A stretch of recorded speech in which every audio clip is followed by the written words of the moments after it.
So my name is Jennifer Boittin, and I am the Frank Porter Graham Distinguished Professor of Global History.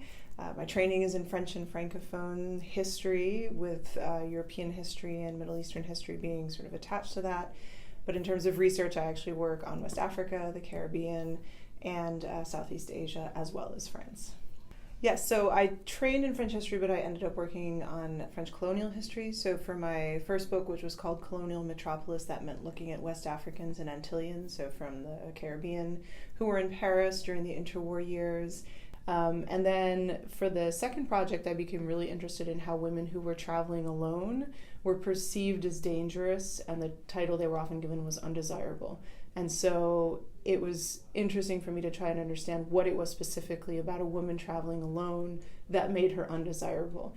So that's what brought me to those particular regions. It was sort of tracking people who were circulating broadly throughout the French Empire. I love walking through the campus, and sort of the really old trees and the buildings have a very, in a good way, a very old feeling to them, and I like that about the campus.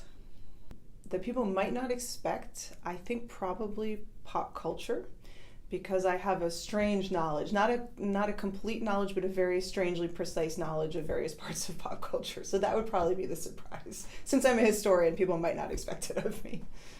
Yes, so I'm teaching currently Europe and the World, which is a 100-level course, which has been really interesting to get into.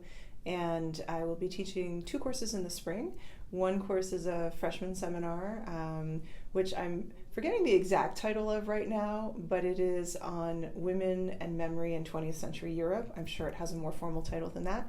And then I'll be teaching a graduate course on colonial encounters, also in the spring. So